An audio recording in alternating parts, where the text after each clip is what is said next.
Dear students, good morning. Welcome to Law Excellence IAS. Let us start the discussion on today's newspaper, that is 18th September 2020. The first article for discussion is Reject this inequitable climate proposal.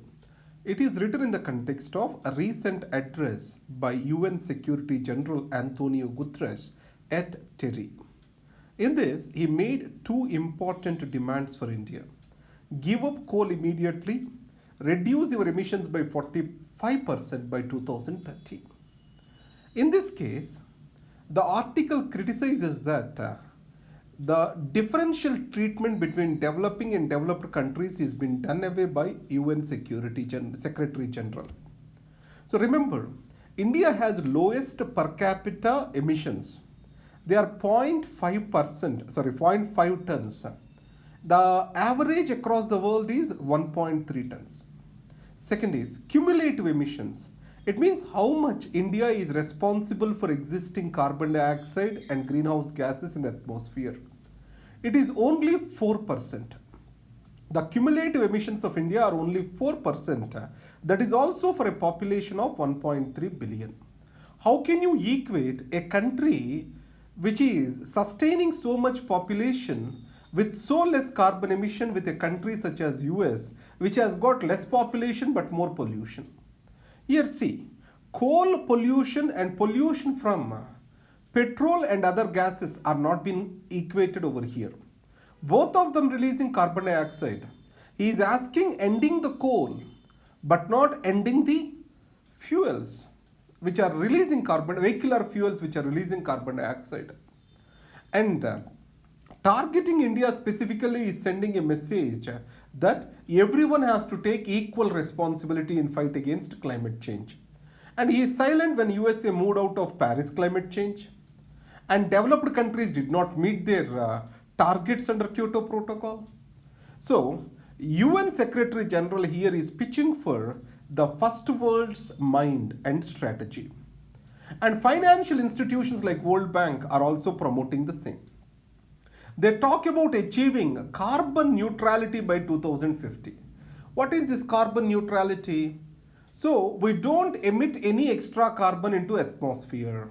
We maintain the balance and stability of whatever the carbon that is existing in the atmosphere and no extra additions to it. That is called carbon neutrality. This has been brought in by the Western countries, especially US and European Union, and UN Secretary General is pitching for this. And it did not take any reference to equity, international equity, and principle of common but differentiated responsibilities. You need to know this common but differentiated responsibilities. You shall have collective goal but different targets for different polluters. Let us take USA and European Union are responsible for cumulative accumulation of greenhouse gases. Then they have to take a greater responsibility compared to India. Industrialized countries, they shall have differential responsibilities compared to developing countries. This is what we call as common but differentiated responsibility. UN Framework Convention on Climate Change is built on this principle. Now, giving India the same kind of liability as like the developed countries, though it did not contribute much, is violative of this common but differentiated responsibilities. Obviously, if India has to achieve these targets, it has to go back on its developmental goals because energy is very much required for development.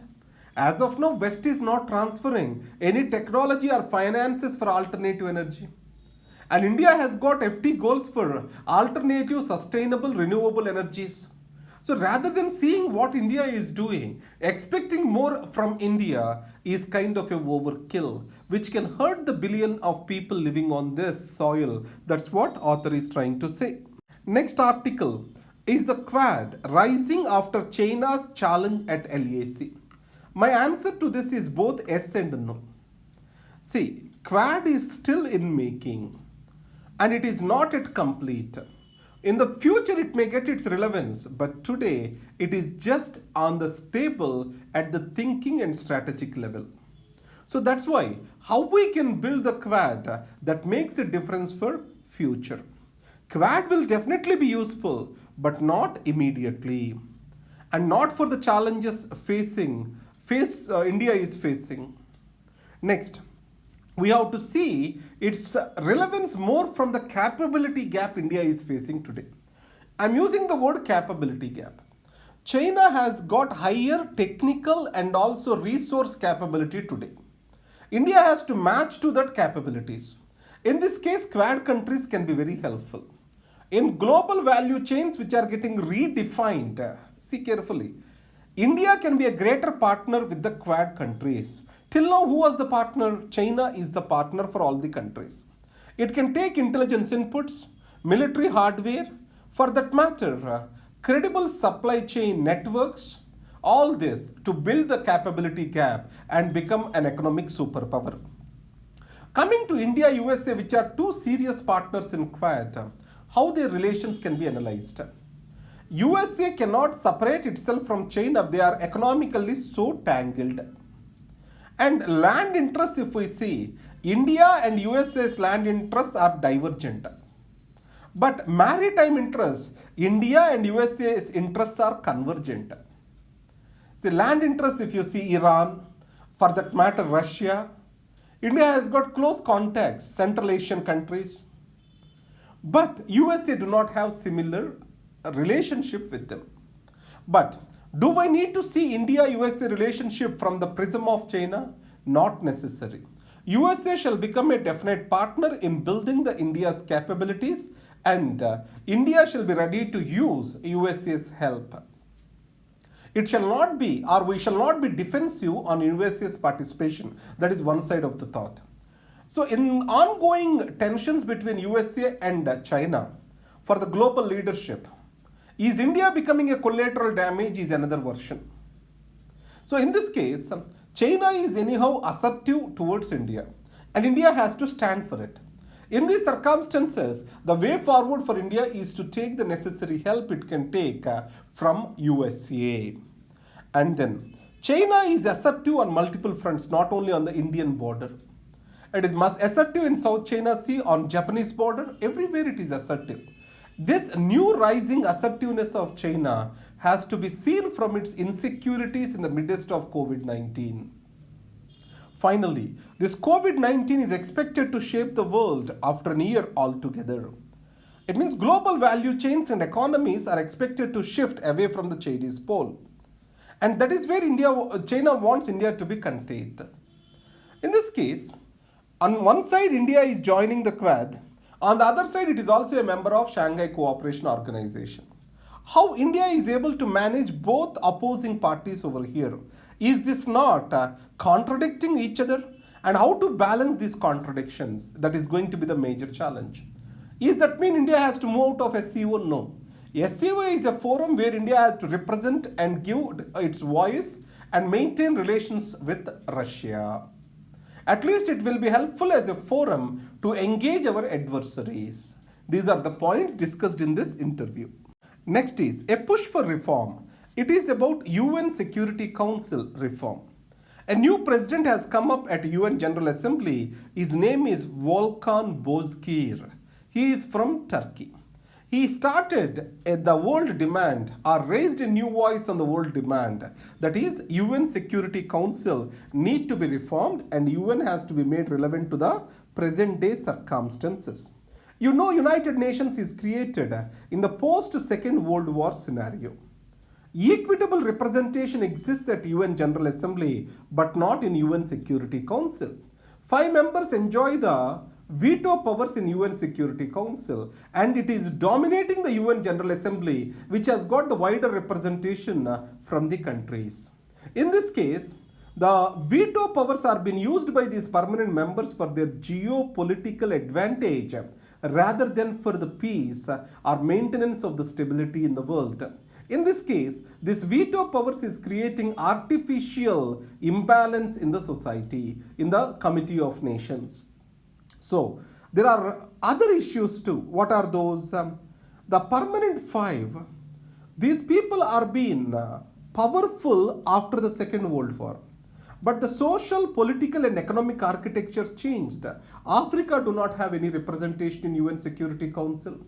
And small continent like Europe have two members as representatives. Large continent like Asia have only one representative.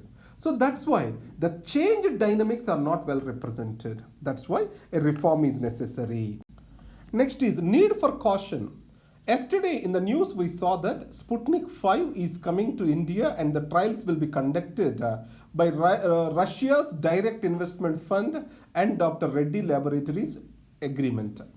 In this case, author is trying to say two things. India has got lot of establishment to manufacture vaccines. Almost two-thirds of the world's vaccines are being manufactured in India.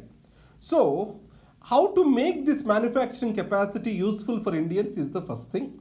And ensuring the equitable distribution and providing affordability surrounding the vaccine, these are the bigger questions we have to look at. So, the Sputnik 5 safety is also need to be put to test before it is administered. Next is for the welfare of animals. So, to protect the animals from undue cruelty, we have a law that is called Prevention of Cruelty to Animals Act 1960, and Animal Welfare Board is also created from this act if I am not wrong. It has certain inherent flaws, that's what this article claims. What are they?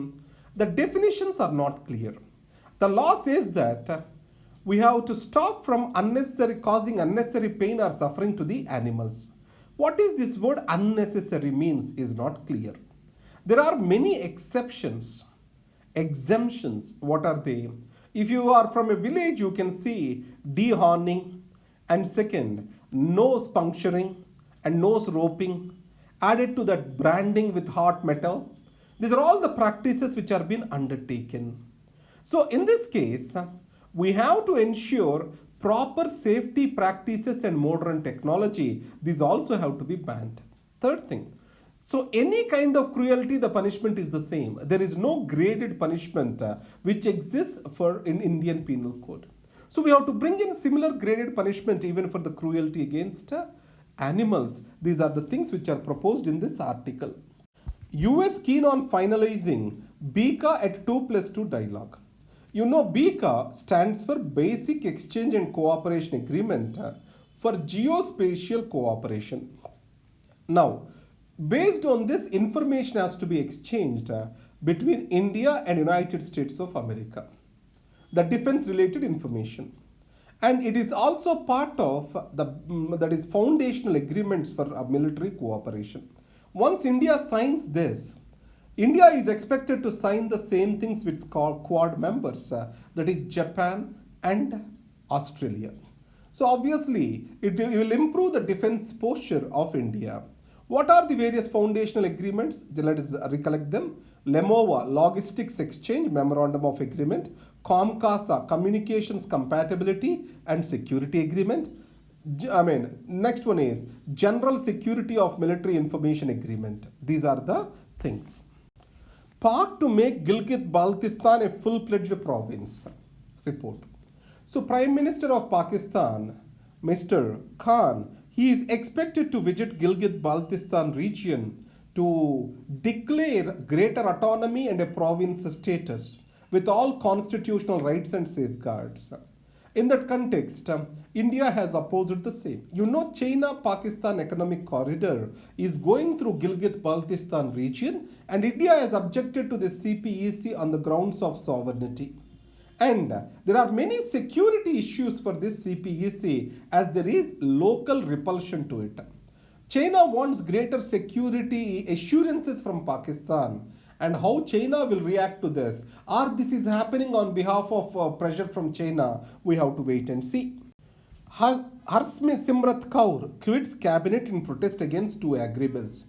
Now, we have to analyze these 2 or 3 agri bills, whatever have come up, how they are going to deregulate the agriculture, how farmer is expected to benefit or lose out of these bills. We have to analyze it separately. So this is more political, so I am not discussing much over here. Let us discuss in a topic based video.